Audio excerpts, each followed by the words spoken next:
Crazy Watch twice this week on Aviation. Oh, is that what that was? I could hear it up there. No, we took it off. Two ways for one guy, yeah, Memorial Day, very late. Derek? Yeah, Jerry from the fire department said they're not missing. No, it was. I don't know if they told us that. Fire department's been missing. They tell me, I don't know what to tell you. Yeah, so they like that. I know, I think you'll just have to show up. I think that's all. With your bushes.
Time is 7 o'clock. I'd like to call the meeting to order and ask you to join me in saying the Pledge of Allegiance. I pledge allegiance to the flag of the United States of America and to the republic for which it stands, one nation, under God, indivisible, with liberty and justice for all.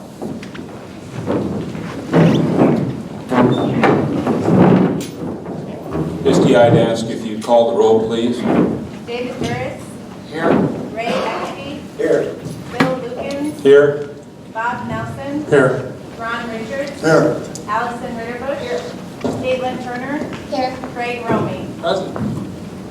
Okay, we do have a quorum. The next item is to adopt the agenda. I've got a couple of changes that we'd like to make before we make that motion. I'd like to delay approving personnel actions C through J until after item G under new business. That way we will be able to have the discussion to look at the reopening and make sure that everyone agrees that these personnel actions then are necessary. And also, we want to add an item K to set a hearing for the Rotary to sell alcohol at the 4th of July, or 3rd of July street dance. So with those two changes, I would ask for a motion to approve the agenda, adding item K, and also moving personnel actions C through J until after item G in the business. I make a motion to adopt the agenda, adding item K and delaying item C through J to after item G. Second. Okay, it's been moved and seconded to adopt the amended agenda. Any discussion? Hearing none. All those in favor signify by saying aye. Aye. Opposed? Motion carries. You have in your packages the minutes from the May 18th council meeting. I'd ask for a motion to approve those. I'd like to make a motion to approve minutes from the May 18th council meeting. Second. Been moved and seconded to approve those minutes. Any discussion? Hearing none. All those in favor signify by saying aye. Aye. Opposed? Motion carries. You also have in your packages bills in between for $125,429.52. I'm looking for a motion to approve those, please.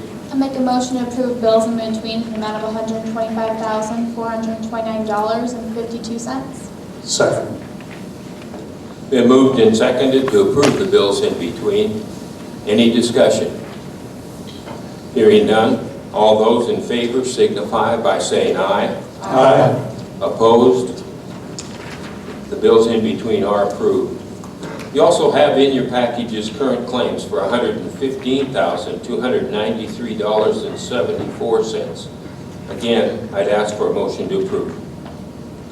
I'll make a motion to approve the current claims for $115,293.74. Second. It's been moved and seconded to approve the current claims. Are there any questions, comments, or discussion? Hearing none, all those in favor signify by saying aye. Aye. Opposed? Those current claims are approved. The next item on our agenda is communications from the public. Are there any communications from the public? I see one hand coming up. It looks like Wally or... Go ahead, Paul.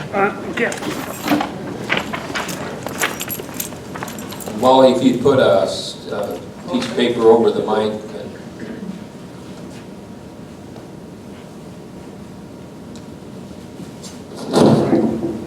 Wally from the Hills and Hot Springs. I want to ask you to open the Heaven's Plunge. We have a lot of people cancel reservation for Memorial Weekend. They're still calling about it. You cannot open the inside, open the outside door. That's the only things we have over here so people come. Mammoth side is open, fine, but it's not enough. And if you're not going to have that one, the tax is not going to come. And taxes is bread and butter for you guys. So think about it. When you're going to vote on it or something like that, then sooner than open, then better. Even next week, it'll be fine. I open my pool next week. And that's everything fine. I call the state. They say it's fine, just keep it. On my situation, chlorine, I got to keep it around 4. So. Yeah, Wally, I have a full discussion to do for that today, so we'll be able to cover all of that and what we... Great, I appreciate it. Yep. Any other questions or comments for Wally? Thank you, Wally. We appreciate it. Thanks, Wally.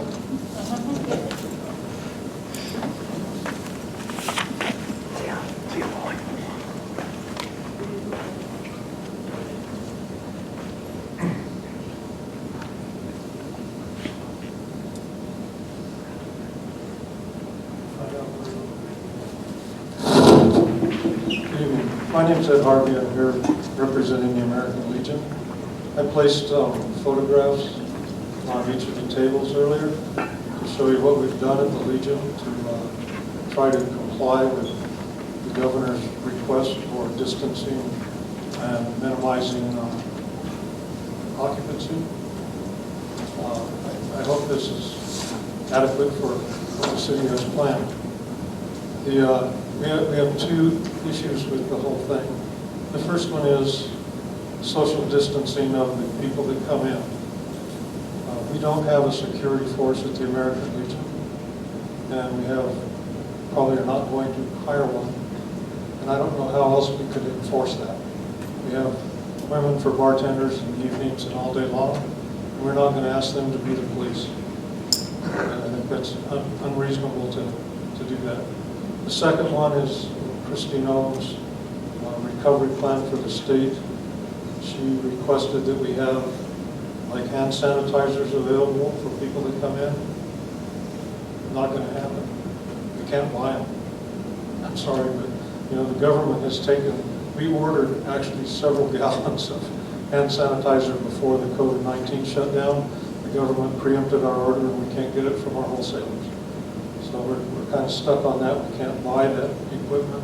We can't even buy sanitizing wipes. We will have bleach water, and the employees will wipe down surfaces, etc. with the bleach water. But that's the best we can do. Without magic, we can't get things that we can't buy. Hopefully this is acceptable to the city, because if it's not, then we're just going to have to close. Bottom line, that's all we can do. Thank you for your time. Okay, Thanks, Ed. Thank you, Ed. Bill, do you have any comments? I know you've been working on changing the ordinance with the resolution. Do you think, based on what you've heard... in my opinion, with the situation we've got going on in Fall River County and what Ed is showing us that they've got done at the American Legion, with what the governor's put out in their back to normal plan, I think they are doing everything they can to reopen, and I think we should support that. Okay. Are there any other questions or comments for Ed? Again, Ed, we thank you for the Legion, the work that you've done to make the adjustments and so forth. And, you know, we concur that you're doing the best that you can, and obviously there's individual responsibility also in the social distancing arena, so we appreciate that, and thank you for what you do to our community too. Are there any other communications from the public? Okay, seeing none, we are nearing the 7:10 hour.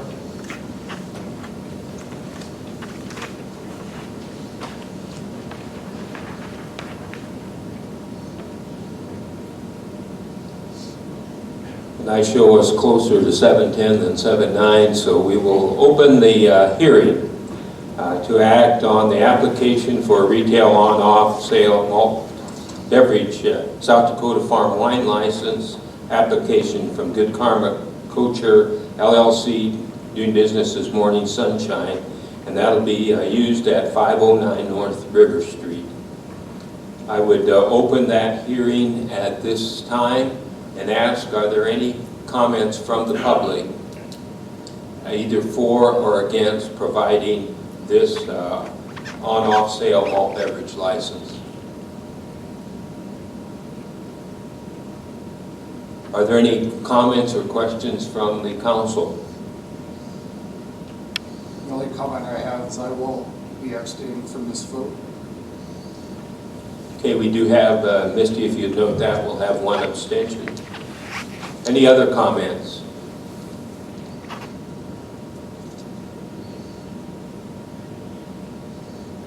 The time is 7:11, and we will go ahead and close the hearing. And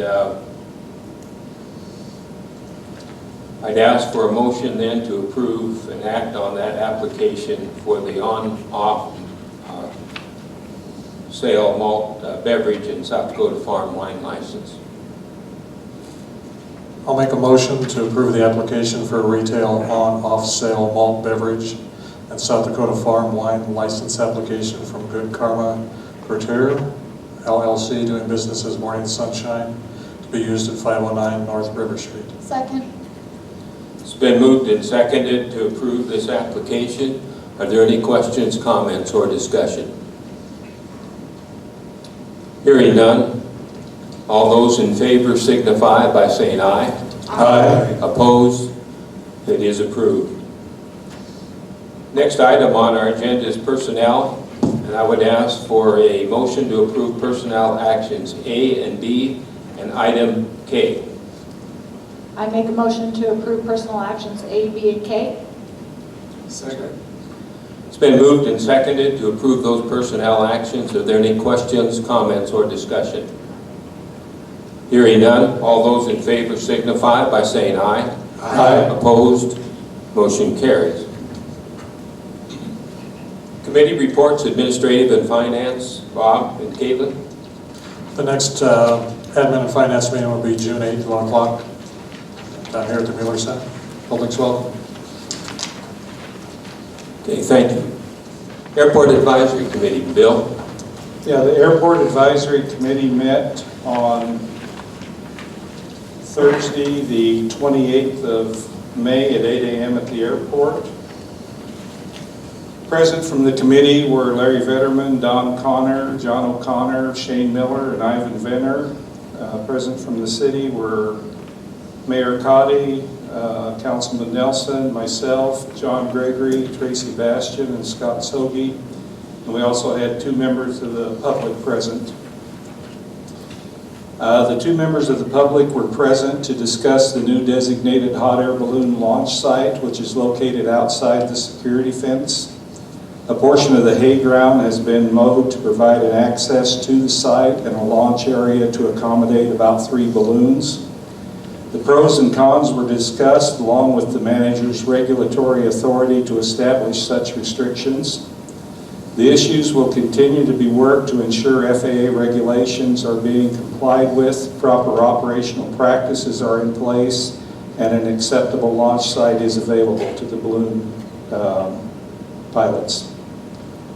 The committee was notified that the QT pod has arrived and will be installed by our IT contractor. The committee also discussed and recommends approval of the request by Todd Kinzer to build a private hangar on airport property, as well as lease the space for the hangar.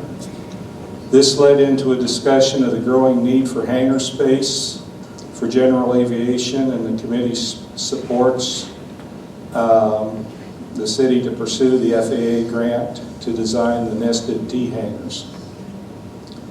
The committee was informed that the 2 grazing contracts have been executed, and the committee was notified of the council's decision to hire the airport manager from within. There will be a Black Hills fly-in, which is now scheduled for September 18th and 19th. So far, I think there was, and I may have my numbers wrong, either 125 or 150 pilots have expressed interest in attending that event. Regional aviation fuel prices were discussed. I took an action item to discuss this with the Admin Finance Committee for the potential to change our current policy that requires council action and approval to change aviation fuel prices. Excuse me. We're potentially losing some fuel sales by not being able to respond to lower wholesale prices in a more timely manner. Also, as part of the discussion, the revenue generating opportunities were discussed if we could sell Jet A. The cost of equipment for a double-walled tank, pump, hose, nozzle, and fittings is about $13,550. The existing QT pod would be used as the point-of-sale mechanism. Having Jet A available would also allow us to fuel the fire plane during the summer fire season and significantly expand our customer base for other transient turboprop aircraft and small jet aircraft.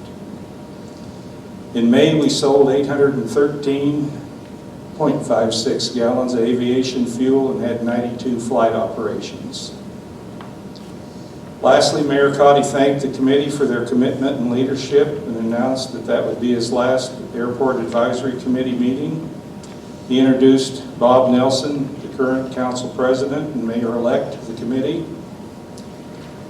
Our next meeting, or the meeting adjourned at 9:30 a.m. and our next meeting will be Thursday, June 25th, 2020, 8 a.m. at the Hot Springs Airport. Thank you, Bill. Custer Fall River Regional Waste Management District, Ron.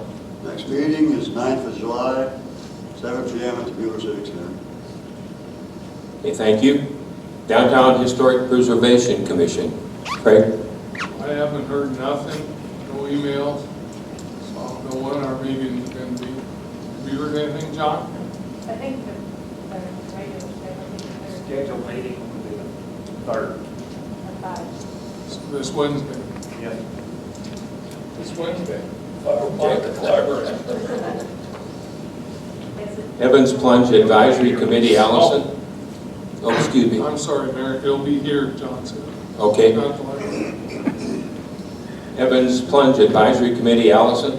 So our next Evans Plunge Advisory meeting is going to be June 11th at noon at the Plunge. But we did meet today to go over reopening phase 1 protocol that I wanted to go ahead and read to everybody so you have the information. So we are aiming for a June 15th opening. And bear with me because it's going to be a little long. Okay, the front desk and the roaming lifeguards must wear masks at all time. Staff will have temperatures taken upon arrival to their work shift. Staff attendants will sanitize the weight and cardio room and restrooms during the day, and maximum of 2 people in the front desk area at all time. There'll be no staff congregating. Eligibility, so this is the timeframes that they're looking at. So 6 to 10 a.m. is going to be members and punch card holders are able to use the pool in 2-hour segments for lap swimming, water, and walking. Cardio and weight room are also open for members and punch card holders, and social distancing will be expected. And then from 10 to 11, they'll be closed for a deep cleaning, opening up at 11 to 4 for daily pass guests. Slides in the rings will be open at that time. 4 to 5 will be another closing for deep cleaning, opening at 5 to 7 for members, punch card holders, and daily pass guests that are able to use the pool in 2-hour segments for, again, lap swimming, water walking, and pool activities. The cardio and weight room will also be open. There will be no paid spectators because that will affect the numbers, which they have determined to be 125 maximum capacity at this time. They are opening the outside pool as well. So that at this point, there'll be no paid spectators because that throws off the numbers of swimmers. We will close at 7 rather than 8 for cleaning. There'll be no classes during this first phase protocol. And the lobby social distancing is expected. Saturday hours are 10 to 7 with the same cleaning intervals, 12 to 6 with also cleaning intervals on Sunday. Plexiglass shields have been installed for the front desk area. Patrons must ensure 6 feet social distancing in line. During phase 1, members and punch card users will check in at the main scanner as they usually do. Guests will self-band in the presence of the Plunge staff. Maximum of 4 people in the cardio room. Staff in the TV will have all the remotes, so you won't be able to change the music. So bring your own music. And then 30 minutes maximum on machines to allow turnover. Weight room will have 6 feet social distancing, free weights, and there'll be sanitizers all through the weight room. There is anyway, but they'll add some more. Maximum 8 people in the weight room at a time. Hot tubs will be closed per CDC recommendations. The pool, like I said, is open for lap swimming and walking.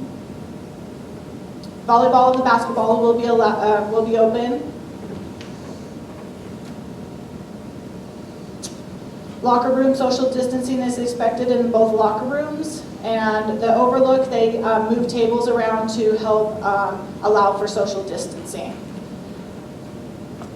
The other thing that we did during our meeting today as we were going through all the phase 1 is we had Kathy Wren there to discuss her recreation plans. So as of now, June 9th is when she is shooting for registration. The activities she knows for sure that will start taking place on the 15th is tennis, pickleball, a nature walk with a craft, baseball, and golf. Still up in the air to be determined is t-ball, gymnastics, flag football, basketball, and she's also trying to come up with some different creative outdoor games that would work. So those are on hold for now. You should see all her stuff on Facebook at this point. She's trying to keep everybody up to date on Facebook.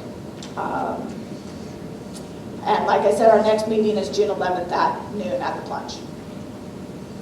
Allison, I tried to catch all that, but so that I can make sure I get those hours and dates, if you have that electronically, if you email it. Yes, and Chris is going to put this all up on Facebook as well, so if you have questions specifically for it, that you can go right to Facebook and find it that way. And I don't know if she was going to put it anywhere else on our website, but I know it will be on Facebook for sure.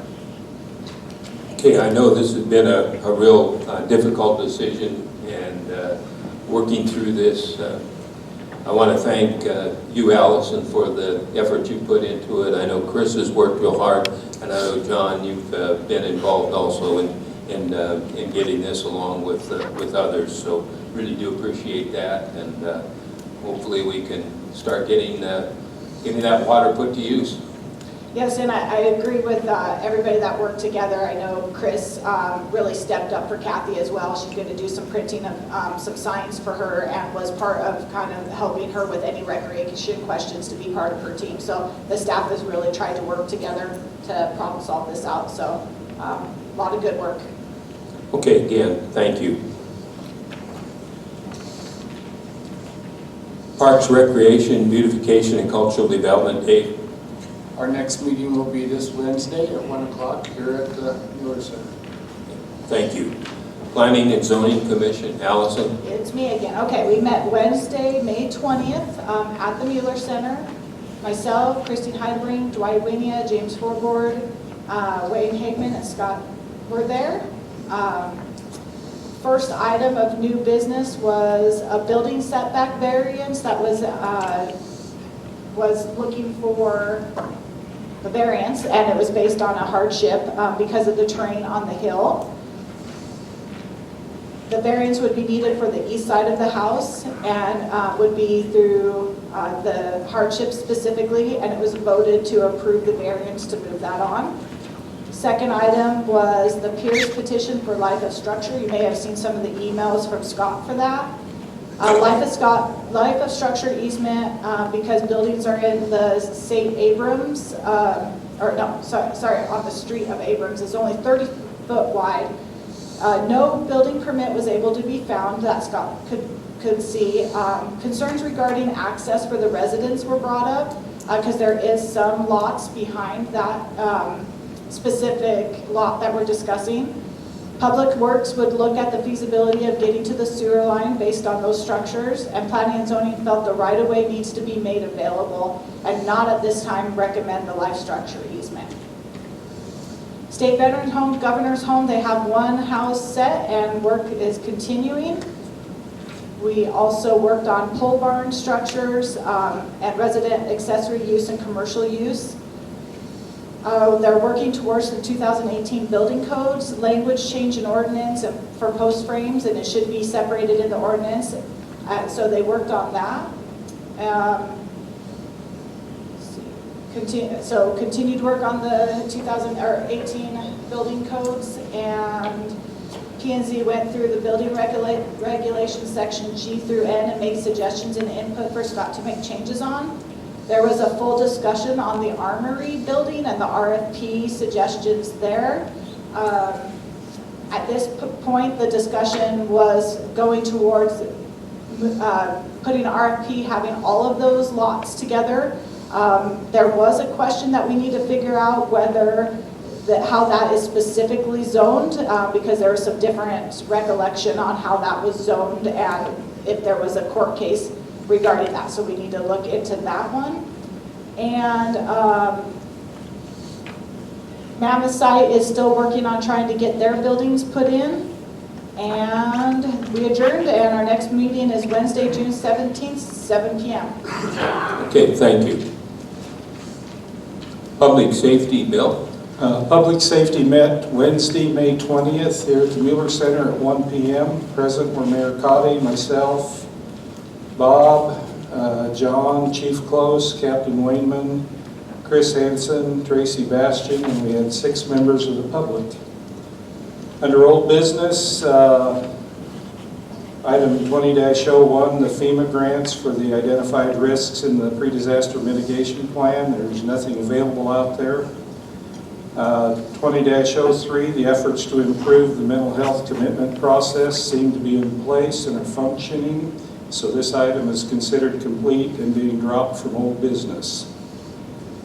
Item 20-07, a review of South Dakota Codified Law 50-15-2, which references FAA Regulations Part 107, contains 107.43, which prohibits operation of drones in the vicinity of airports, gives the city adequate enforcement power to address any illegal or interfering drone operation during a fire or life flight emergency. So we don't believe we need to pursue a city ordinance regarding drones at this time. Under new business, 2 members of the public were present to share COVID-19 prevention and protection plans for their planned Father's Day golf tournament at Southern Hills Golf Course. The committee found the plan consistent with national guidelines and efforts and appreciate and support the group's efforts to continue with the tournament while implementing the extra measures to protect the participants and employees of Southern Hills Golf Course. 2 members of the Boys and Girls Clubs of the Black Hills were present to share their COVID-19 response and procedures plan. A review of that plan shows it aligns with CDC decision tree for youth programs and camps during the COVID-19 pandemic. The presenters indicated they also used approved plans from other Boys and Girls Clubs around the nation in building their plan. Under their current schedule, they plan to open on or about June 8th, and the committee commends them for their work and consideration put into the plan and preparations for the reopening. 2 members of the public were present to discuss parking issues on Chicago Street. 2 actions items were pursued as a result of the discussion, one by the police department regarding parking practices and another by Public Works regarding the possibility of establishing a 2-hour parking limit throughout the business district. Since that meeting, we have found out that we as a council cannot establish a 2-hour parking limit on a state highway.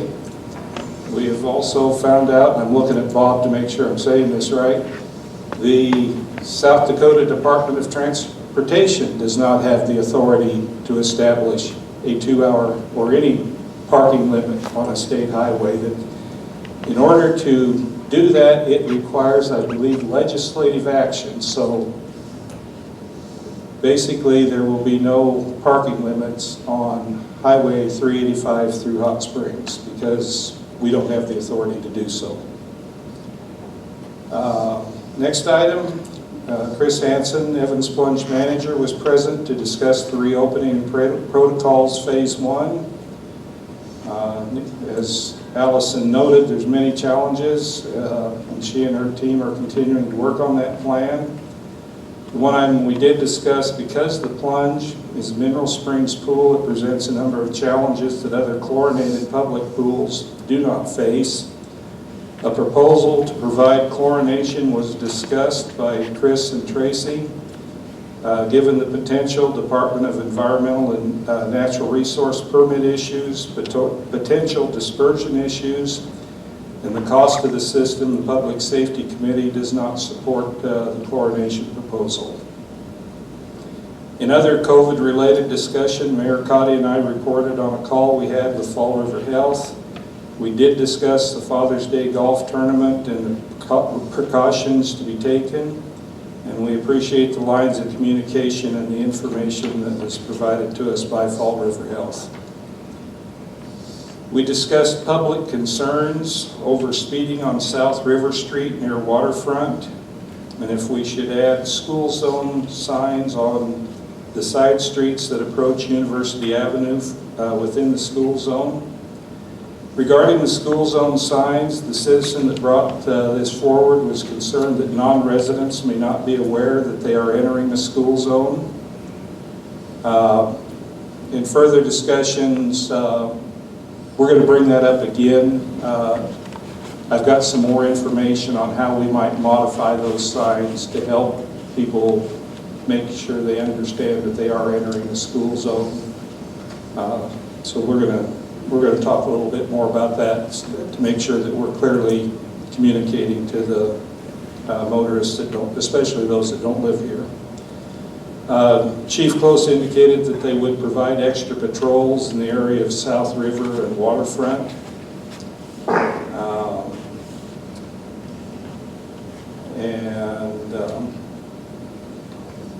Also, in response to a motion passed by the council, Chief Close will be providing some options for car markings along with cost estimates to the committee at the next meeting.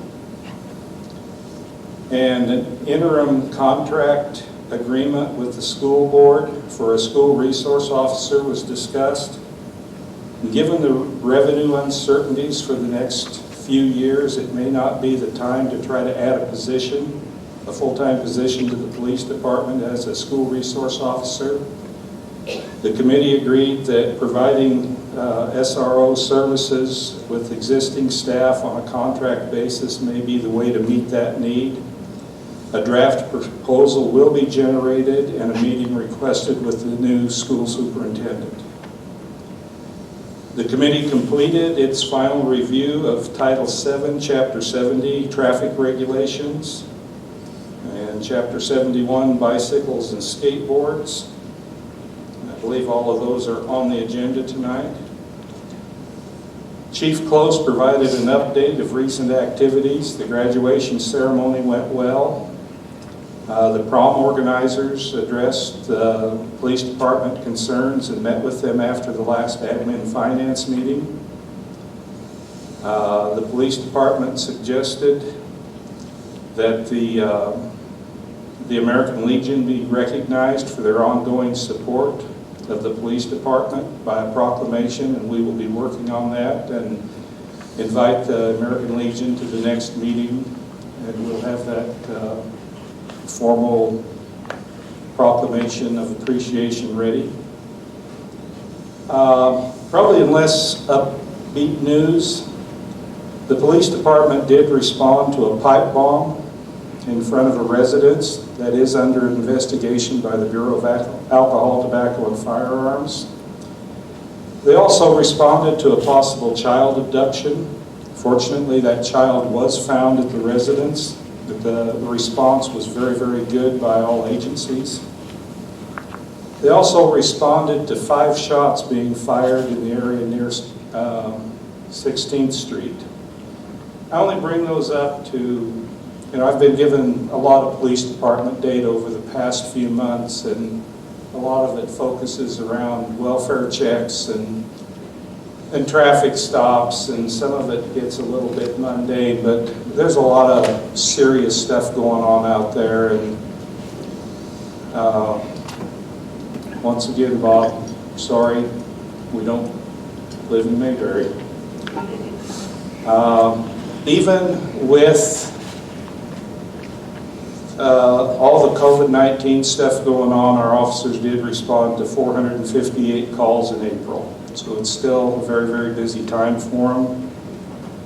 And with all that, our meeting ended at 4:27 p.m. and our next meeting will be Wednesday, June 17th, 1 p.m. here at the Mueller Center. Thank you. Public Works, Bob? I'd like to respond to, or make a comment to Bill's report. As you acknowledged, we don't live in Mayberry anymore, and I appreciate that you shared that information. It may be difficult for the public to hear, but times have changed, and the police department is first up to make sure that we can get back to Mayberry, maybe. So as difficult it is to hear those kinds of things, I think it's important that the community know that times are changing, and how we manage safety in the community is necessary too. So thank you for sharing that. Public Works met on May 26th. Mayor Cotty was in attendance. Craig was with us. John, Tracy Bastion, Scott, Billy Mara, and myself. We have 4 new business items. Bill had talked about in his safety report that we had 2 business owners request parking limit signs along Main Street. So we talked about that in Public Works, and we asked John to contact DOT, and Bill gave you a report that came back from DOT. Is that it's been said that we had parking limits in the past. The state's response was, well, if you did, you shouldn't have. They don't have the authority to give that to us, nor can they do it. Unfortunately, for those 2 business owners, parking limits along River Street are not allowed by the state, and they don't give us the authority to do it. We talked about the annual June pavement marking. The street department will begin repainting those markings throughout the month of June. We also talked about the welcome signs. And in the spirit of promoting Hot Springs as the Veterans Town, the governor has made a point since she's been in office to not only have us be South Dakota's Veterans Town, but she would like us to be America's Veterans Town. So in that spirit, John Huddleston has suggested adding that phrase to the welcome to Hot Springs signs of the 3 entrances to Hot Springs. Took a look at those signs, and space is available at the bottom of the signs. And John Gregory was asked to contact Conrad's signs about the cost for adding that phrase to the signs, so we'll keep looking into that. Councilmember Romy said he understood Simons is once again mining the city's portion of rock at their quarry, and asked about the possibility of stockpiling some of the mined material at the city shop for quick access to use on city projects throughout the year. So we'll continue discussions about stockpiling that rock, see if that makes sense for us. Some old business items, the Jennings Bridge. Mid-July is the expected start date for the replacement of Jennings Bridge. The Golden West fiber optic repair work. The contractor for Golden West is continuing to work on their punch list items. The city's been working with those, with the contractor to make sure that the work is done right, and identifying what needs to be done first, so we'll continue doing that. Tracy is still waiting for quotes for the materials to replace the geothermal grid for the Mueller Center heating system.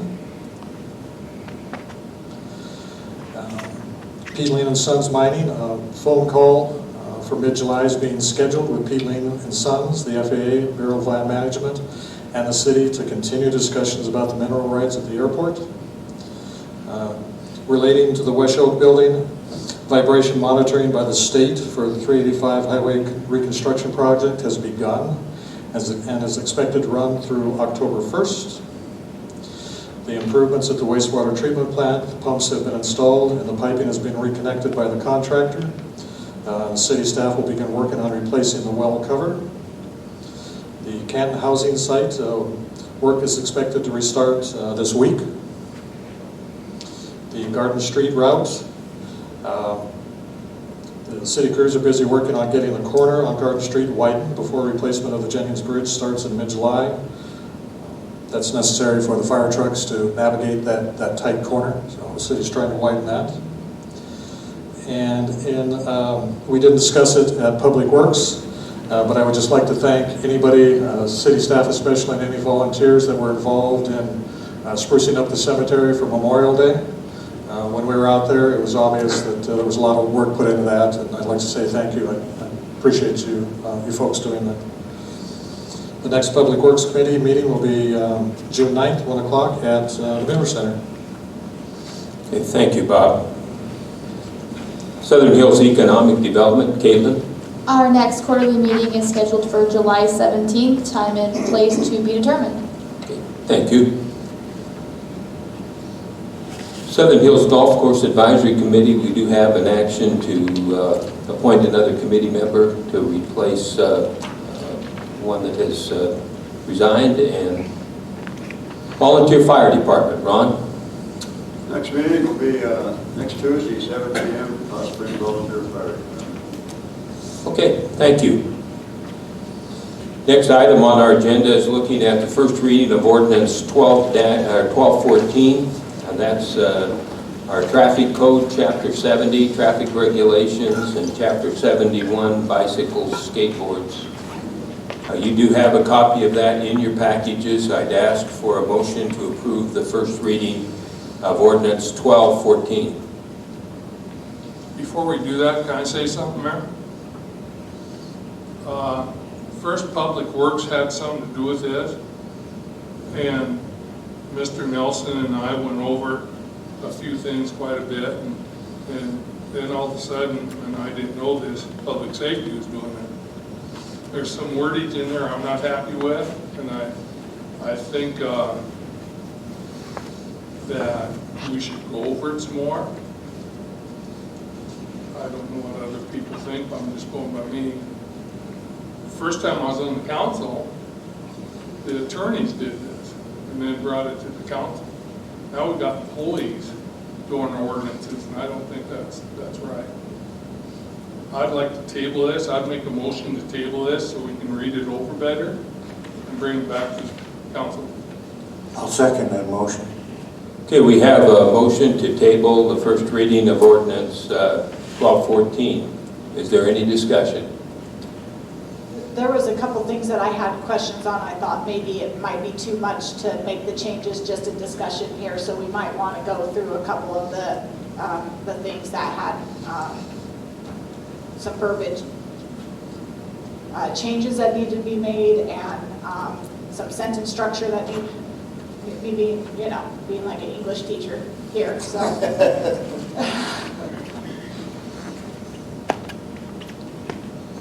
If we did table it and it went back, it would go back to public safety, and we would need to know all that to you, Bill, then, as far as whatever we want to change, or how would we go about that? Well, I think what I would suggest, Allison, that it would be a joint committee between public safety and public works, since we've had public works working on it. Public safety kind of appears going in opposite directions, that they get together. So I would appoint a committee to be determined by the chairman of both public works and public safety to sit down together and iron it out. I like that idea, Mr. Mayor. Are there any other questions or comments? Hearing none, then, Misty, I'd ask you to call the roll on tabling ordinance 1214. Not until the next meeting, but until a future meeting. Right, After until a reviewed future by both meeting. Public Works and Public Safety. Yeah. Okay. David Burris, Yes. Ray Ackerby, Yes. Bill Lukens, Yes. Bob Nelson, Yes. Ron Richards, Yes. Allison Ritterbusch, Yes. Craig Romy, Yes. Caitlin Turner. Yes. Thank you. Okay, the ordinance is tabled. Also have before you, the next item is resolution.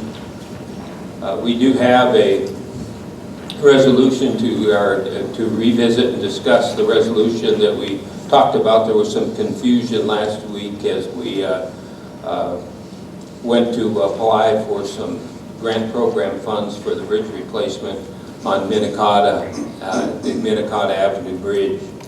And I did vote to break that tie. There was a question since it dealt with finances, and we are not committing any funds, so our attorney, and I think each of you should have gotten a copy of that in an email, rule that that vote was indeed legal. But we do want to revisit this and make sure that if there are any questions or comments from the council, that those get settled here as we before we move on. Hearing none, then we'll Mayor move on. Cuddy? Go ahead. Gotta be quick. Wake up, Bob. I do want to make a comment. I want to make a clarification. Obviously, I had some concerns last time, and I made an incorrect statement, and it was pointed out to me the following day that what I had said was I didn't know about this, so I was concerned why we were looking at it. It was pointed out that I did in fact know about it. It was in an email, and at the time it was an informational email. It didn't require any action, so I filed it with all the other emails that we get and just moved on. Wasn't involved in any discussions about it, but I just want to clarify. So I'm not making an excuse for what I said. I was incorrect when I said I didn't know about it. I did. And after Misty had provided all the details to the council members about it, it answered every one of the questions that I would have asked anyway. So I appreciate her for doing that. And knowing now what I knew then, but forgot that I knew, I fully support the need for applying for this grant. I wanted to share with the council that I knew, forgot that I knew, and now re-know that I know. So, thank you. Okay. Are there any other comments? Okay, hearing none, we'll move on to item B in resolutions. And here we have a second resolution amending ordinance 1212 as part of the City of Hot Springs response to the corona virus pandemic. And Bill, I think you've created a summary of what this resolution would actually do, and I think it's important that we hear that before we even make the motion. Okay. Would that be? Yeah, I've provided a little background and purpose for this resolution. We wanted to extend Ordinance 1212 in case circumstances change so we can enact appropriate measures in a single, regular, or special meeting with a new resolution. This resolution removes the previous restrictions outlined in the original Ordinance 1212, paragraphs 1 through 9. This resolution extends Ordinance 1212 until August 31st, 2020. This date was chosen because it still makes the ordinance a temporary measure, but it encompasses the majority of the summer tourist season, the potential Sturgis motorcycle rally, potential travel by our own hot springs and Fall River County residents, all of which could result in new local cases of COVID-19 and the potential for community spread that may require new mandatory action by this council. The resolution supports by reference the governor's Back to Normal plan that allows various organizations to take individual steps guided by proven practices and guidelines to work their way back to normal operations as they're able. Nothing in this resolution suggests individuals, businesses, or organizations should stop practicing the measures suggested by the CDC and referenced and listed on the covid.sd.gov website.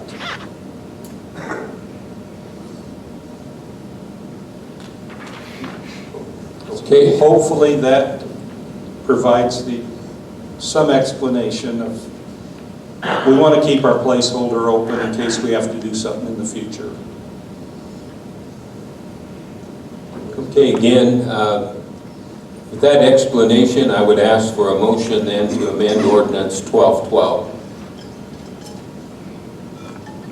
I make a motion to amend Ordinance 1212, 2020-17, the second resolution amending Ordinance 1212 as part of the City of Hot Springs, South Dakota response to the COVID-19 coronavirus. I'll second that. Okay, it's been moved and seconded that we do approve this resolution 2020-17. Are there any further questions, comments, or discussion? Again, I think we've had a very, very excellent plan that's allowed us some flexibility to address which could be a very serious problem in our community. And I want to thank Bill, you, the Public Safety Committee, and all of the council for your forethought and foresight in getting this done. It was a little hairy when we started out. I remember on veto day we had asked for some help from our legislature. We didn't get it, but fortunately with the foresight of having resolutions and ordinances in place, we were able to respond and I believe act appropriately. So again, thank you. With that said, I'd ask Misty if you'd call the roll, please. David Burris, Yes. Ray McAfee, Yes. Bill Lukens, Yes. Bob Nelson, Yes. Ron Richards, Yes. Allison Ritterbush, Yes. Craig Romy, Yes. Caitlin Turner. Yes. Thank you. Okay, that motion does pass. We move on to new business. Item A is discussion to authorize me as mayor to sign the DOT Joint Powers Agreement. This is the Joint Powers Agreement that does include both the suspended sidewalk and the utilities along with the road construction. I would ask for a motion to make that, give me that authorization. I'll make a motion to authorize the mayor to sign the South Dakota Department of Transportation Joint Powers Agreement Number 2 concerning highway construction, i.e. city project, suspended sidewalk, and utilities. Second. Been moved and seconded to approve this authorization. Is there any discussion? I have a question, Mayor Cotty. On The paperwork provided by ISG, short form of agreement between owner and engineer for professional services. At the top of that page, they make reference to this document has important legal consequences. Consultation with an attorney is encouraged. Has the city's attorney reviewed this, or will the city's attorney be reviewing it? The city attorney has reviewed it in the past. John, what's the latest status on the answer? I haven't. Carla Engel copies him on every single thing she sends to us. He's seen also. Okay. There has been no objection to what has been copied. Thank you.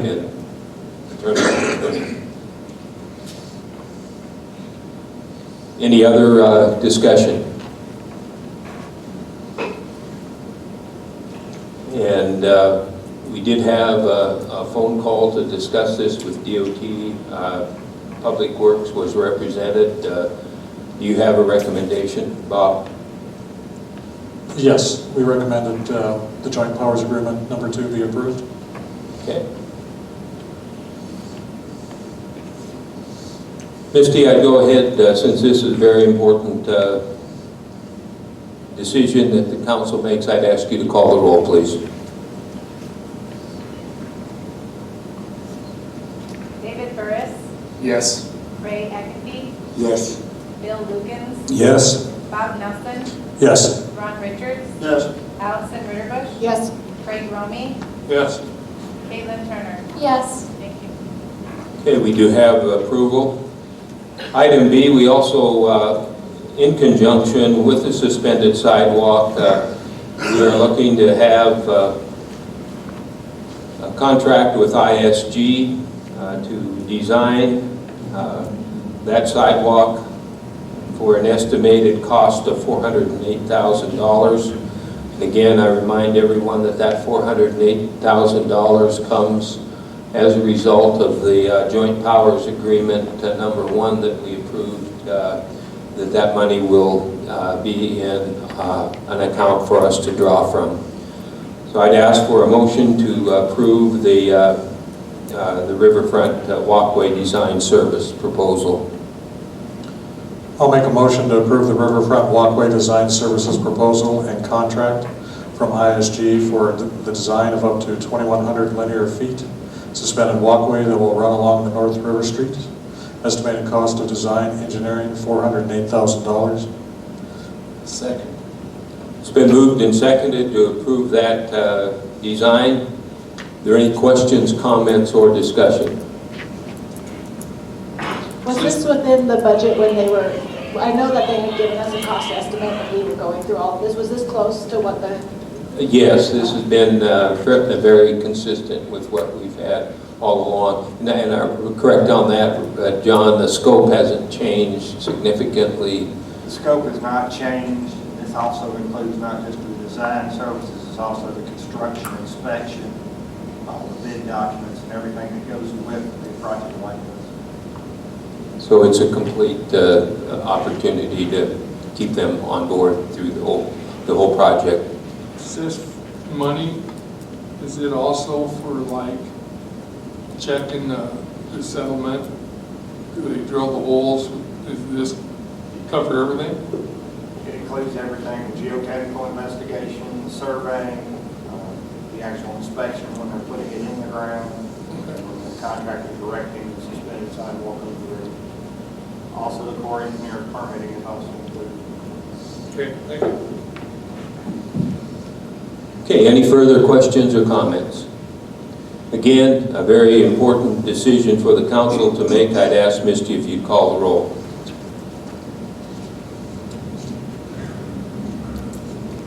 David Burris, Yes. Ray Eckenby, Yes. Bill Lukens, Yes. Bob Nelson, Yes. Ron Richards, Yes. Allison Ritterbusch, Yes. Craig Romy, Yes. Caitlin Turner. Yes. Thank you. Okay, that is approved.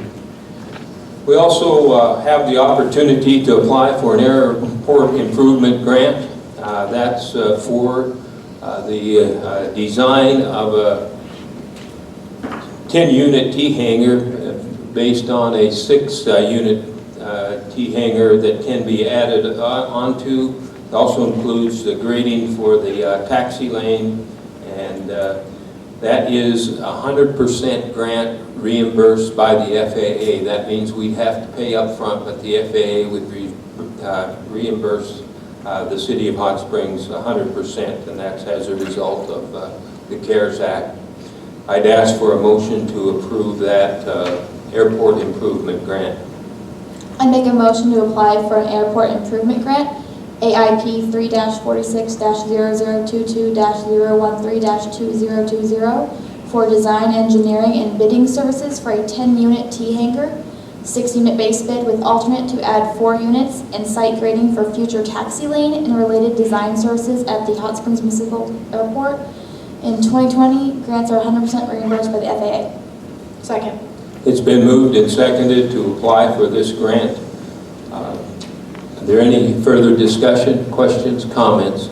Bill, do you have a recommendation from the Airport Advisory Board and any comments that you might want to add? Yeah, the Airport Advisory Committee recommends that we go for this grant. I've got a few points. With the 100% reimbursement that the city would normally have to pay, that's $8,330.18 free money to the city. This is a revenue generating project. Each hangar will generate approximately $165 a month based on our monthly rate for a single engine 40-foot wingspan aircraft. Our airport manager estimates it would take, once these are built, it would take about 2 months to fill the hangars for the first 6 that are built. We will need, construction would need to begin by 2022 or 2023. According to Rod Sen with KLJ, if we needed to push it back a year, there is that possibility. The next number I'm going to give you is my estimate. It's a ballpark. I want to couch that. Once we go to construction, if we have to pay our 10% portion for the 6-unit T-hangars, that would be about $54,000. That'll be down the road. And I base that on Rod's estimate that if we built a 10-unit T-hanger, that's about $90,000. So when you back out the engineering costs, that's 6-unit hangars would be about, our portion would give us about $54,000 out of pocket. Based on the current rental rates, this project has about a 5-year payout, which isn't too bad. Now, there's a chance, there's no guarantees, but just as the city's portion this year was waived by the FAA, there is a chance that as part of another stimulus package or whatever, FAA may come back next year and say, we'll fund your construction 100%. In fact, if we could have been ready this year to build the hangars, we could have built them for nothing out of our pocket. The other unknown is regarding the mining rights. And I'm going to say, when we receive a positive opinion, and yes, I'm optimistic, it's my option to be optimistic, but my declaration for the city of Hot Springs is we will get a positive decision from the BLM. That has to be spent on airport improvements. The other things to look at is the other local Black Hills airports are full and unable to grow. Rapid City is removing, they're actually tearing down hangars.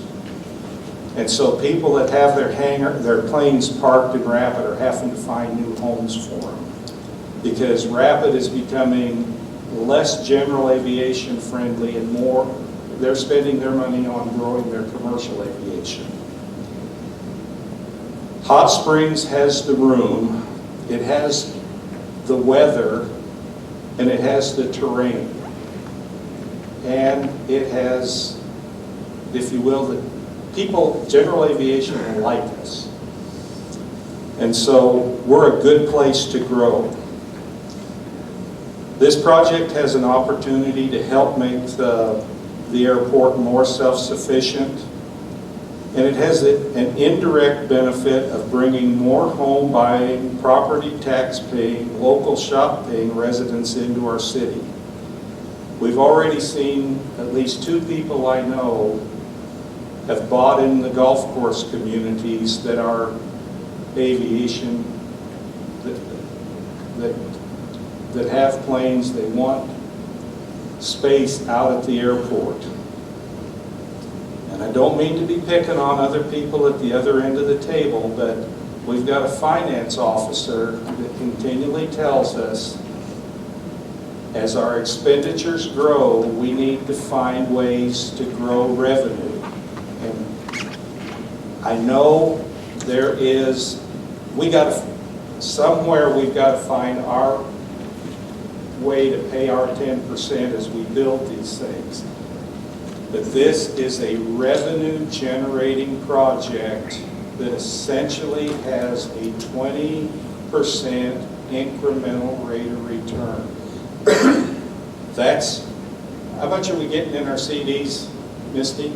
Not 20%. So, if you can't guess by now, I'm kind of in favor of this. I think it's the right thing to do. We're not just spending money to buy something, we're investing in our community. So with that, I'll get off my soapbox before I need fall protection. Thank you.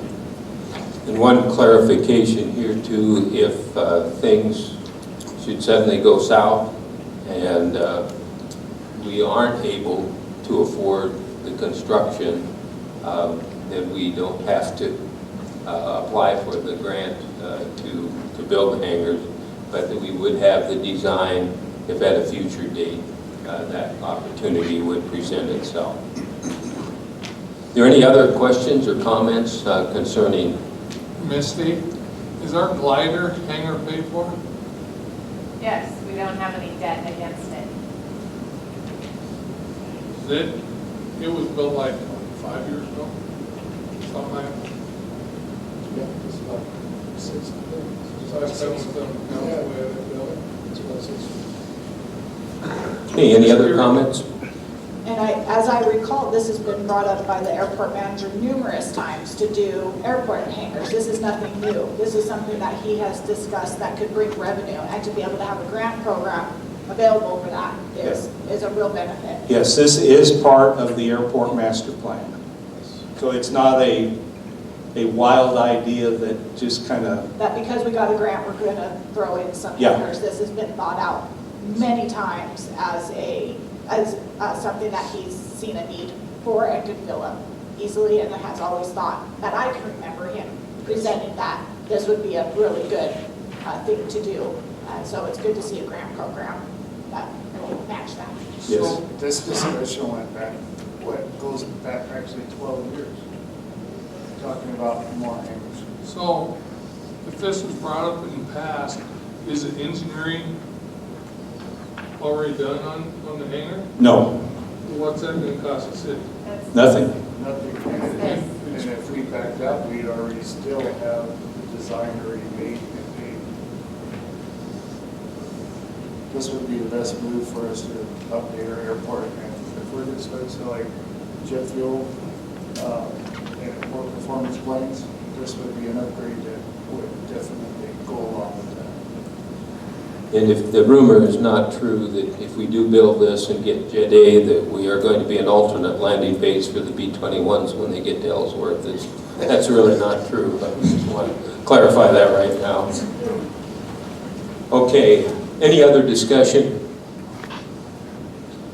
Hearing none, all those in favor signify by saying aye. Aye. Opposed? The motion carries. And you can see that we do have an interest in private hangars. We have next a motion and discussion to approve a private hangar land lease agreement with the Todd Kinzer. I'd ask for a motion to approve that.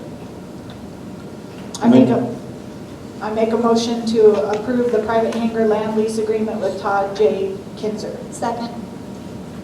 It's been moved and seconded to approve this hangar land lease agreement. You should have a copy of the typical agreement that we do make on these hangars in your packet. Are there any questions, comments, or discussion? I have the 12 cents per square foot for the hangar. Is that what we've charged in the past, Bill?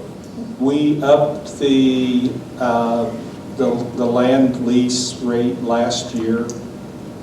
So that's an increase. I think in the past it was 10 cents. So this is comparable to what? Did we check with other airports what they charge? Yeah. It's about the same. Yeah. Okay, any other questions or comments? Hearing none, all those in favor signify by saying aye. Aye. Opposed? Land lease agreement is approved. We also have a opportunity to schedule a 2019 full audit readout discussion on Monday, June 15th at 6 p.m. That's prior to the regular council meeting. I'd ask for a motion to approve. I'll make a motion to schedule the 2019 full audit readout and discussion on Monday, June 15th at 6 p.m. before the regularly scheduled council meeting. Been moved and seconded that we approve this or schedule this meeting. Any questions, comments, or discussion? Hearing none, all those in favor signify by saying aye. Aye. Opposed? Motion carries.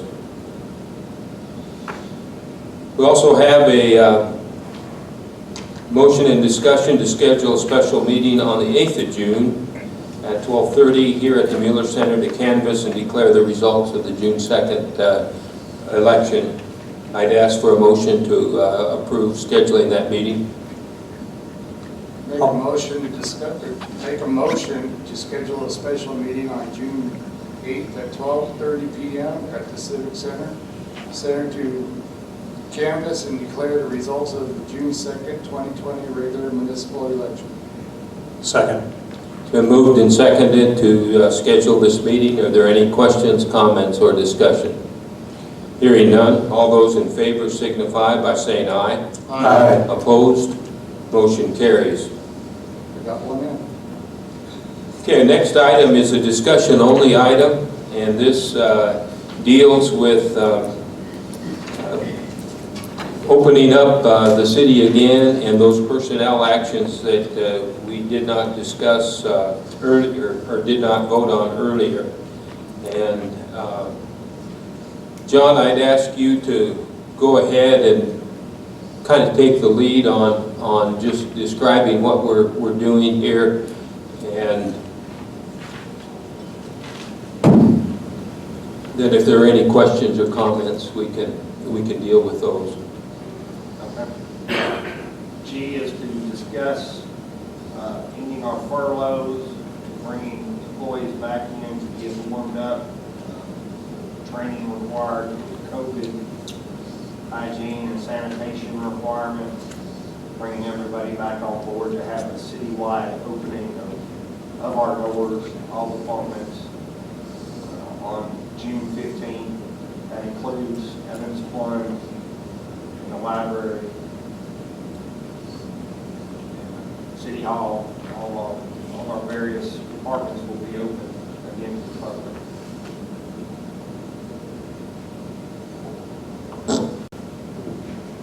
Okay, are there any questions or comments at this This is a discussion issue. I would just add, there were two other parts to the motion you made that's expiring. That includes suspending the city attorney attending council meetings and to implement the mandatory 5 business day quarantine for city employees choosing to travel over 100 miles from hot springs. The way that motion was made, along with the furlough decisions, was set to expire May 31st. Okay, and Misty, that 100-mile radius and those 5 days, is that to be taken as vacation, sick leave, or what? We're suspending it. We're Suspending. acknowledging it's going away, so it's no longer required. Okay, good. At this point in time. At this point in time. time. Are there any other questions or comments? Yes, I have one. John, I thought today when we were discussing janitorial staff and lifeguards, they were coming in at 2 different times, but we have 6A on both. I have it that janitorial staff was coming on the 13th and lifeguards were coming to get training on the 8th. I just wanted to verify. Allison, it's just the opposite. Janitorial staff is coming in on the 8th and the lifeguards coming in on the 13th. So do we need to change that furlough date on here? We're just recognizing all the facilities will be opening by that day. By the 8th? Everything expired on the 31st. So the opening date of June 15th, we need to bring people on and train them before that. Okay. Is that right, Doug? That's correct. You got it right on the personnel side. Correct on the personnel side. I just flip-flopped them. Is that what I did? Okay. Okay, are there any other questions, comments? What do you mean by training them? Are they already trained at their job? There's some additional cleaning that's going to be required at all the facilities, and so we will be focusing on creating a step-by-step and hour-by-hour protocol for those Do you additional explain? cleaning requirements that the facilities open to the public. Okay. Any other questions, comments? If not, I'd ask for a motion to approve personnel actions C through J. I make a motion to accept personal actions C through J. Second. Been moved and seconded to approve those personnel actions. Any further discussion? Hearing none. All those in favor signify by saying aye. Aye. Opposed? Motion carries. We also have on your agenda item H is a requested tax abatement by West River Transit Authority. I believe this is the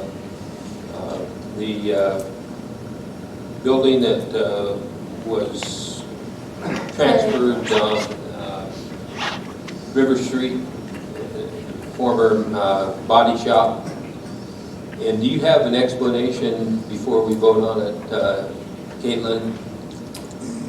Yep, so it went from non-exempt to exempt. They purchased in September, so we're just abating off the October, November, December portion of the tax bill as allowed by codified law. And I will be abstaining. Okay. So I would ask for a motion to approve this requested tax abatement. I'll make a motion to approve the requested tax abatement by West River Transit Authority as submitted by the County of Fall River. Abatement amount $1,575.66. Parcel number 75410-200-007-000. Second. It's been moved and seconded to approve this requested tax abatement. Is there any discussion?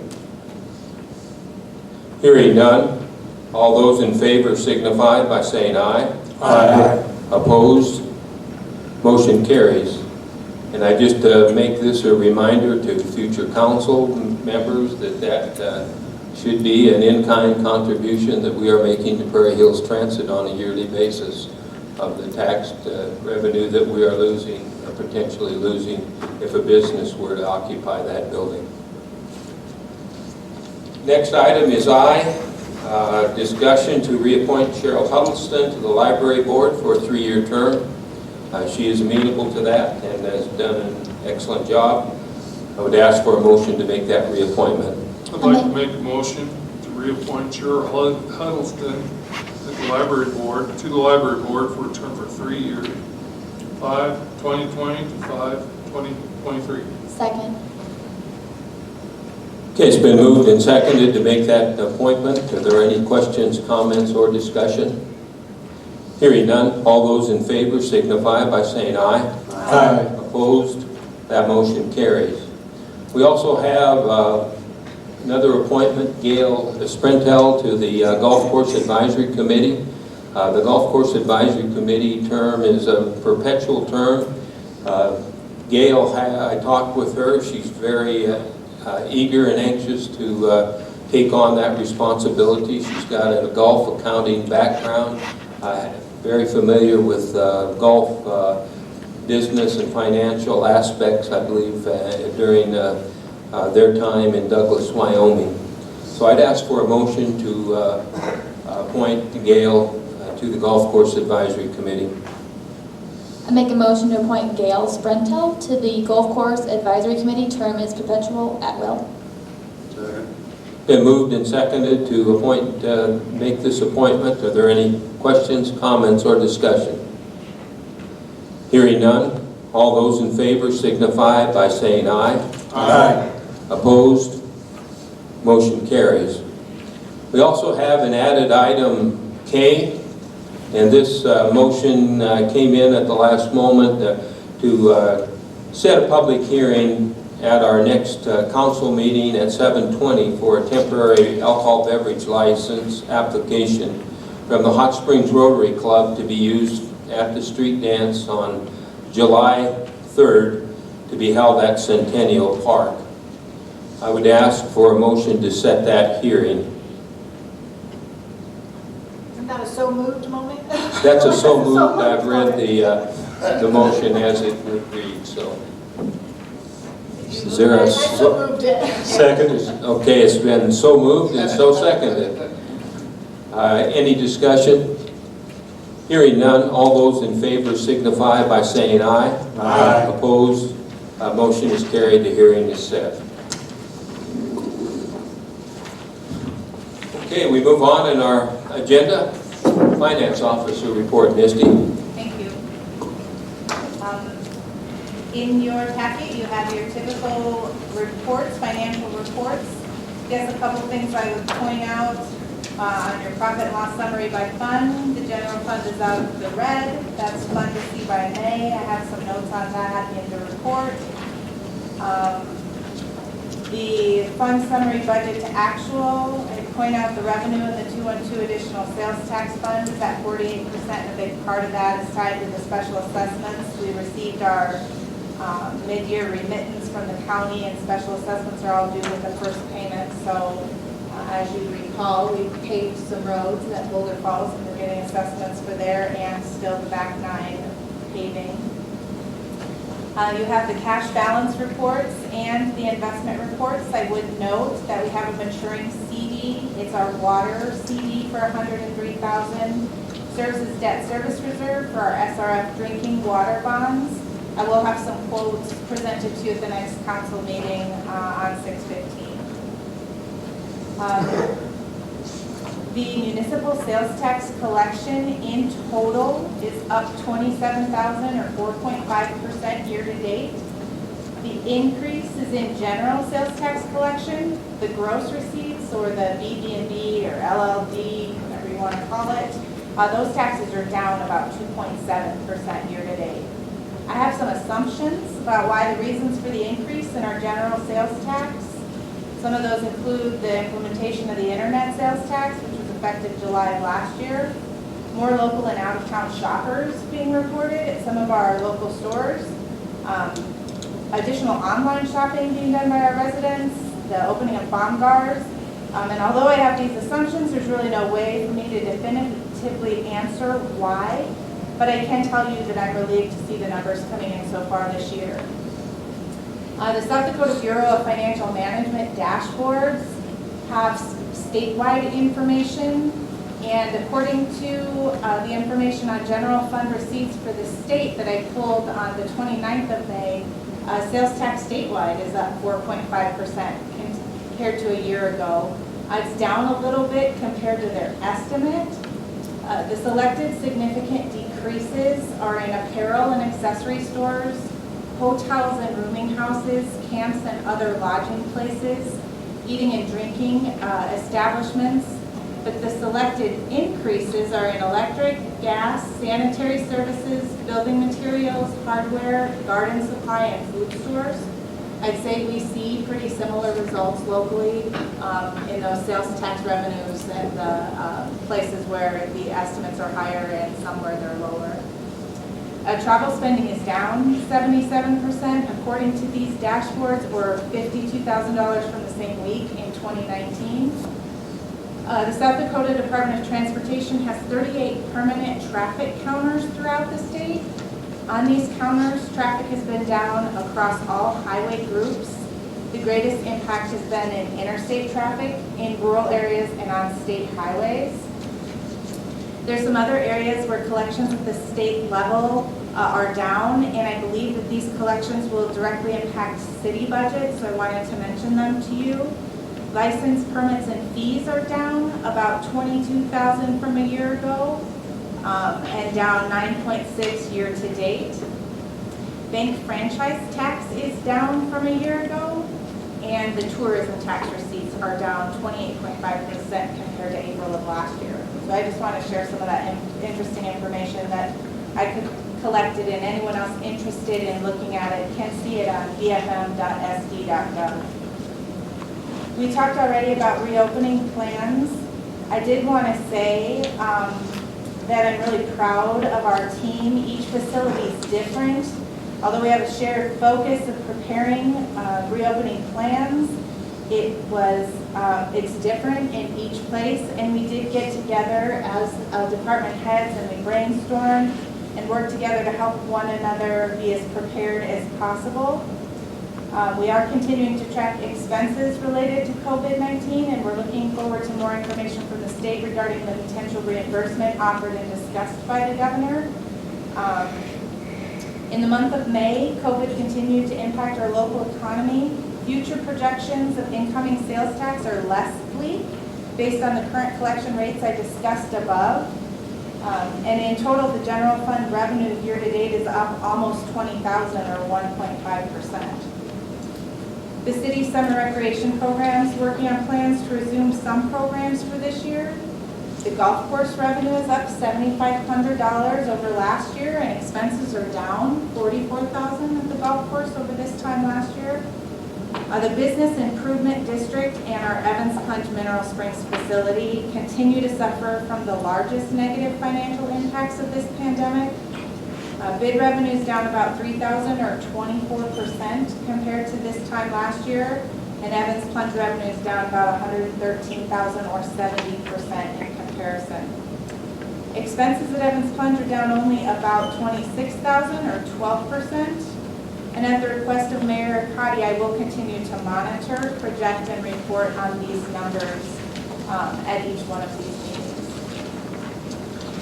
We talked about planning our 2019 audit report. You're not required to come to the more thorough review at 6 p.m., but encouraged to do so if you'd like. During the readout during the council meeting, they do give an abbreviated review and report. I do plan on having the reports to you in the council packet so that you'll have time to review them prior to the presentation and ask any questions. As a heads up, at the next meeting, you'll be presented with the first contingency transfer resolution and the first reading of a supplemental appropriation ordinance for 2020. Contingencies budget authority already approved in the budget, and supplemental appropriations are additions to the budget. They require either the utilization of reserve funds, which is called cash on hand, or are the result of added or unplanned revenue. So I summarize the items currently on the contingency and supplemental appropriation ordinances that are coming up for your review. I also wanted to remind you that you'll be asked to approve the annual budgeted operating transfer of $240,000 from the water fund, the wastewater fund, and the solid waste fund. So that'll be on the next agenda. It was budgeted, and you'll have that motion. If you have any questions about it, I'll be happy to answer them. I summarized the ordinance revisions we're still working on. Back to the drawing board for the one on this agenda, but that's not a big deal. I'd rather have it done right the first time, and We do have a number of other ones that we're working on, so if you're interested, stay involved in those conversations. I have begun working on the 2021 municipal budget spreadsheets. As many of you know, there's a lot of work that goes into these preparations. I'm preparing, and I do complete some portions of the estimated revenue and expenditure worksheets for each department and fund. There's things like special assessments, sales tax, property taxes, liquor percentages, and other sources of revenue, as well as expenses like annual salary and wage, payroll tax, retirement, workers' compensation, and annual loan expenses that are easier if I pre-fill these values before providing the worksheets to the department heads to go through. Typically, the city administrator and myself will meet with the department heads to go over their requested budgets, and then we get together as a collective group to review big picture the entire city budget. That worked really well last year, and we want to continue with that practice. The mayor and city administrator are both involved in reviews and planning during this stage. And in July, the new council will determine dates for our budget meetings. For those of you that'll be here, we are considering a Thursday, the 23rd of July, meeting to review year-to-date 2020, and then Tuesday, the 28th, and Thursday, the 30th of July, to do the 2021 budget meetings. They typically start at 5 o'clock and can last several hours. I'm not sure if we're going to have them here or at City Hall this year, but we do have time to plan additional meetings if we need them. You do still have one more council meeting to attend if you are one of the aldermen that will be saying goodbye. Please consider returning your SDML handbook for municipal officials, which is your blue binder, to be recycled and reused. It's typically around $60, and it is a vital tool to aid new officials in managing and conducting the affairs of the municipality. And as a reminder, we'd be happy to take any other documents, plans, reports, or other items that you no longer need. Tomorrow is election day. If you have not already, don't forget to vote. And on that note, I just want to give a shout out to Chris Katke and his work here at the Mueller Center. I talked to the Fall River County Auditor today, who spoke very highly of Chris and appreciated his preparedness and support of the election school, and also the facility for the election tomorrow with the enhanced guidelines to follow for CDC. So good words came today. Thank you. And I hope your ears were buzzing, and I wanted to give you a shout out. Thank you. That's all I have for now. Thank you. Okay, thanks, Misty. City Administrator report, John.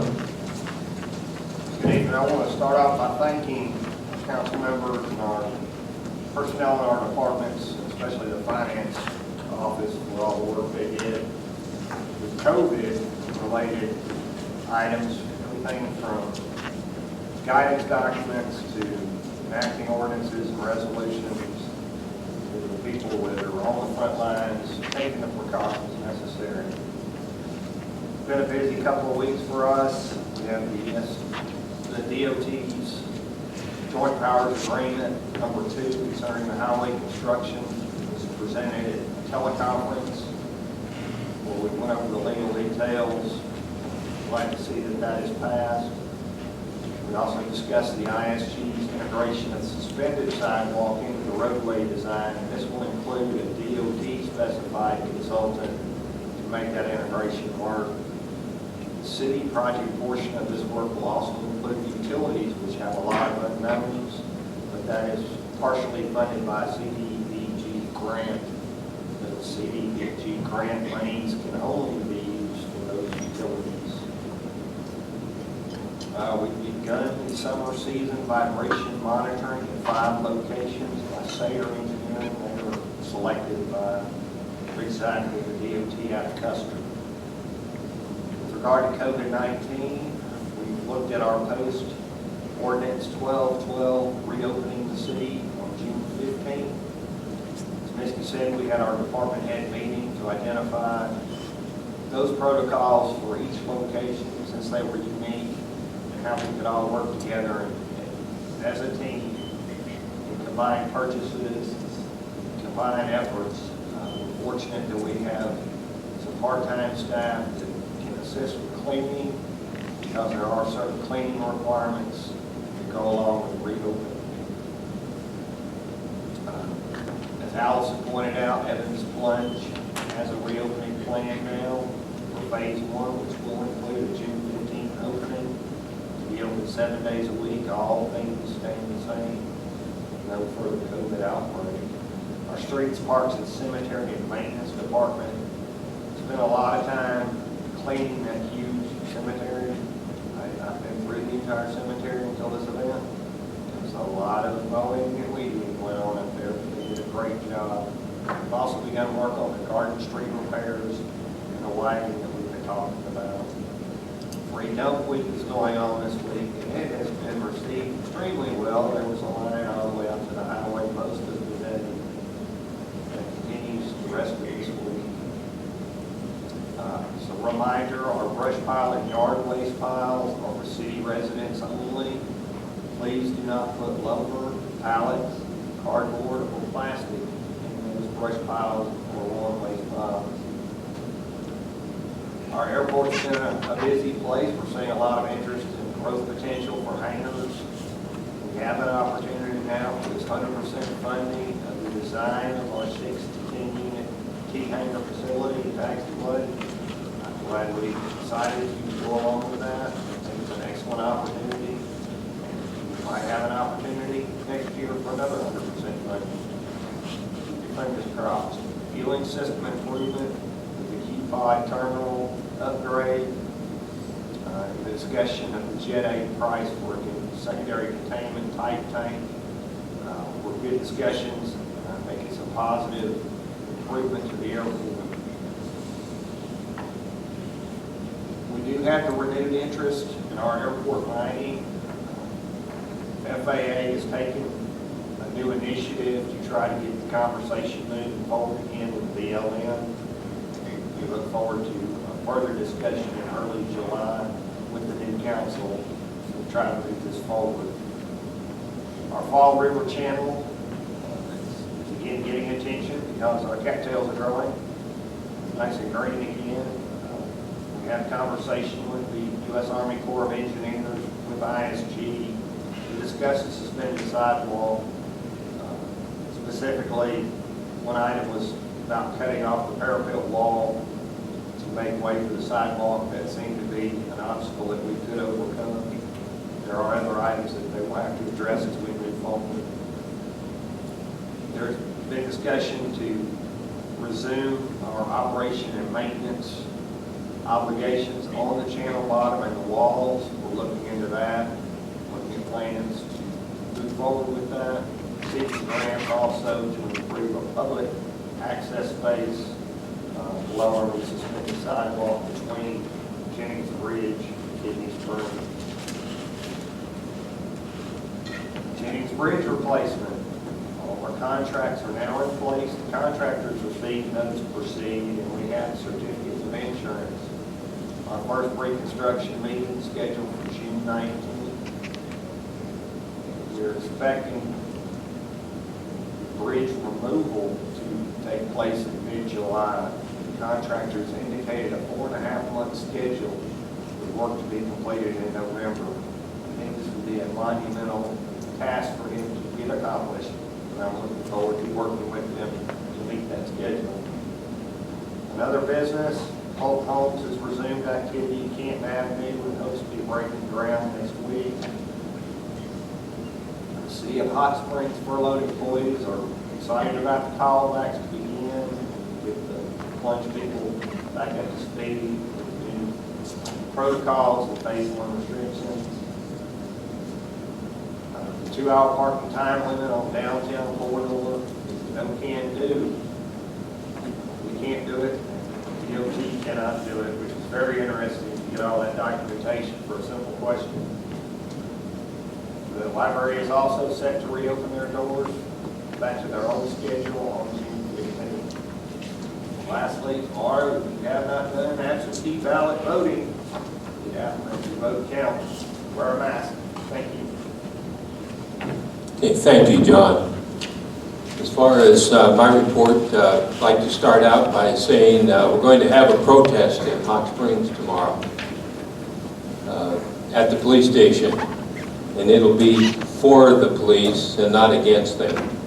Obviously, there's been an event that has garnered national attention, and certainly our event is not to disparage or minimize the impact of police officers that do their job improperly.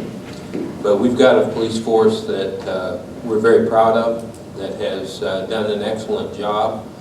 We take every complaint that comes from citizens and residents, and we investigate those.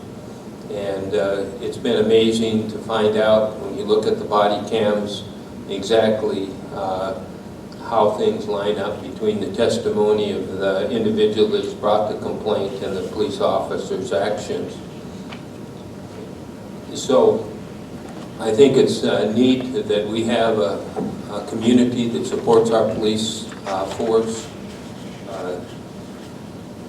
It was an interesting call from Greg yesterday, kind of took me by surprise, and I think the council has been notified also. So if you can make it, the believe that things start at 8 in the morning, right?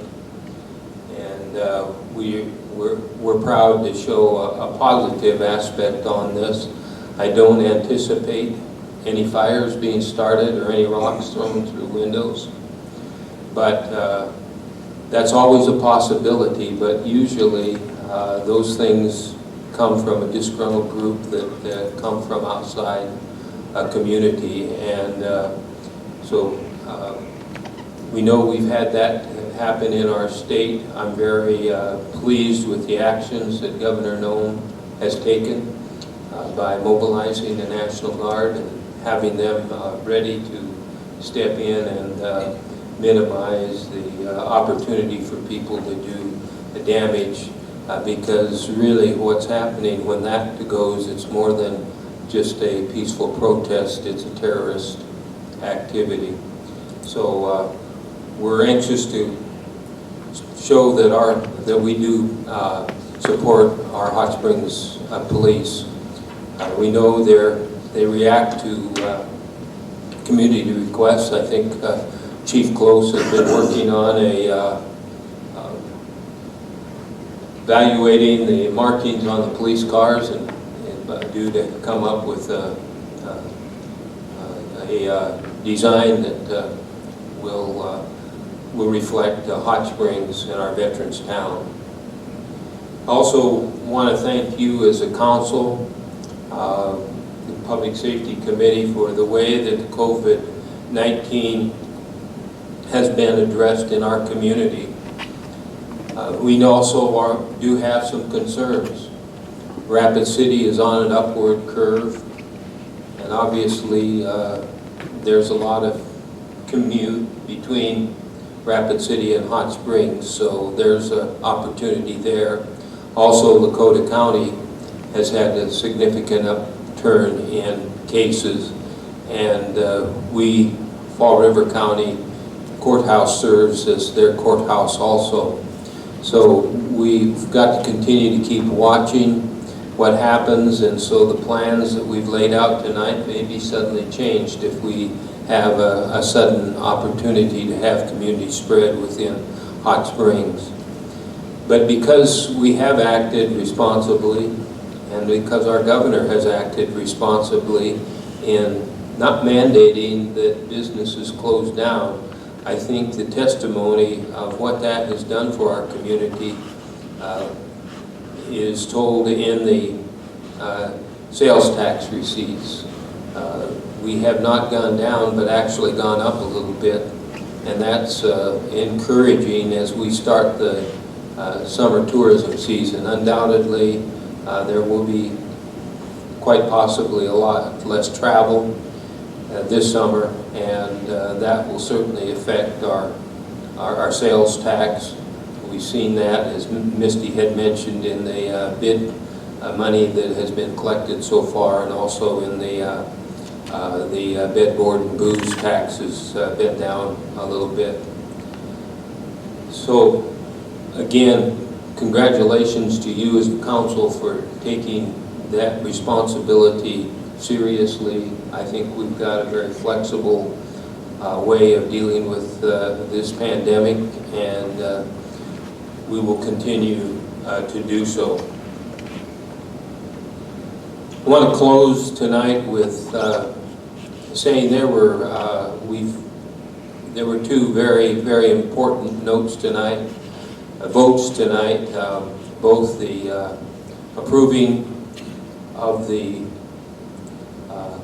Joint Powers Agreement and the contract with ISG. That sort of finalizes our commitment to make a significant improvement in our River Street area. I've had the opportunity to be out amongst people that are running for office, and the cry is always conservative, and I don't want to raise your taxes. Well, each one of you can go and tell your constituents that you're making a very significant improvement to the city of Hot Springs, and you aren't going to raise anybody's taxes, because we've worked hard to do our homework and get the support to make that improvement through the Department of Transportation, realizing that we had a safety problem and a need to improve our downtown area and give it a chance to flourish and prosper. I think I look at other things that the decisions that you've made tonight, the grant to increase hangars. Our airport is the only airport, as Bill said, in the Black Hills area that has a potential to grow significantly. And we need to take and capitalize on that. And again, that's not going to raise taxes. That's free money that comes from the federal government, and we're willing to take that and make an investment to make an improvement in Hot Springs and improve our revenue.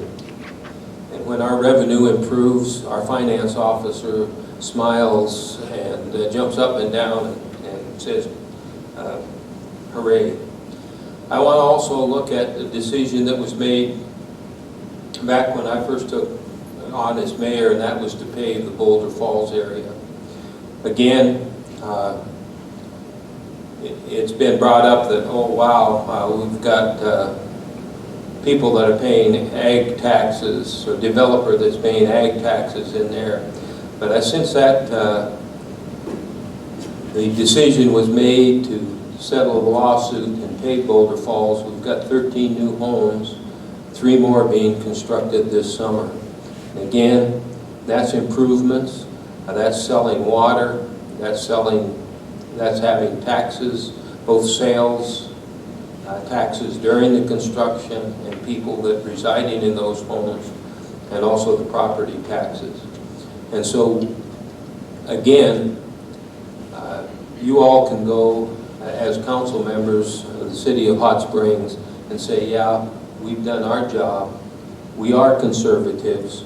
We have protected the city from increased tax burdens with the decisions that we've made while increasing the revenues that we take in.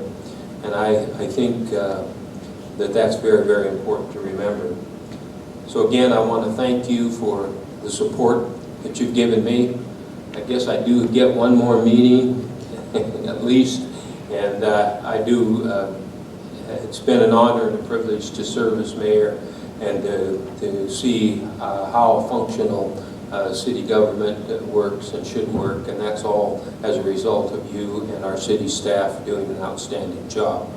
With that, I would accept a motion to adjourn. Mayor?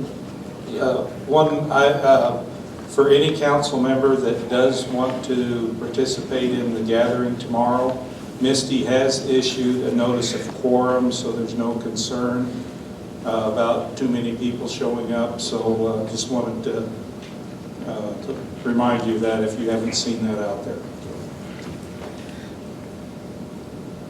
Okay. I make a motion to adjourn. Okay, you're going to have to sign that. Okay, we've got a motion to adjourn. Is there a second? Second. Been moved and seconded to adjourn. All those in favor signify by saying aye. Aye. Opposed? Meeting's adjourned.